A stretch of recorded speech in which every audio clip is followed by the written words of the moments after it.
Royal Australian Air Force planes have begun combat operations above Syria, 3 days after announcing Australia would expand its air campaign against Islamic State beyond Iraq. Prime Minister Tony Abbott has confirmed RAAF planes have now crossed the border. In a statement, Defence says 2 RAAF FA-18 Hornets, an air-to-air refuelling aircraft and an early warning and control aircraft combined during the mission, but no weapons were released. Well, today marks 1 year since 3-year-old William Tyrrell vanished from his grandmother's home on the New South Wales North Coast. Reporter Anne Barker joins us now. Anne, what's happening up on the North Coast there today? But William didn't vanish. Somebody stole William. Rachel, I'm standing at the Kendall Showground right now, and a year ago today this was the epicentre of the huge, massive hunt that took place for William Tyrrell in the hours after he disappeared. His grandmother's home, where he was playing and disappeared from, is just around the corner from here. So a lot of the people here today were in fact part of that search.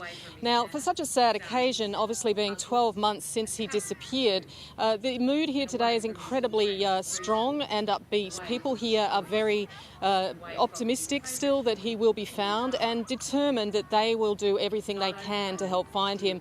There's been an incredible outpouring of support here. They've had a raffle, for example, they've had cake stalls, they've had children's games, all to raise money for a public campaign to keep William Tyrrell in the public eye. And this morning it began with a 3-kilometre walk from the nearby Royal Hotel at Kew, which is the town next to Kendall. Up to 1,000 people, in fact, joined that walk and walked here. And this, of course, is only one of about 70 walks, I'm told, all around Australia. Obviously, a lot of those are far smaller, but the fact is there are people all over Australia today walking in support of the campaign to find William Tyrrell. And Barker, police have used the anniversary today to make a renewed appeal for anyone with information to come forward. Working in partnership with Bravehearts. That's right. Detective Inspector Gary Jubilan, who has led the investigation into William's disappearance, he and many other police are here today, obviously, to show their support. He has said that the disappearance of this little boy has weighed very heavily on police, that they feel they've let the family down because after 12 months they feel the parents should have answers as to what's happened to him. And this is Detective Inspector Gary Jubilan earlier today. It's been said to the point of ad nauseum, the importance of any piece of information. I want to reinforce that. If anyone has any doubts as to the relevance of information, pass it on to police through Crime Stoppers and we'll follow that up. It's like putting together a jigsaw puzzle in an investigation of this nature, and every little bit counts.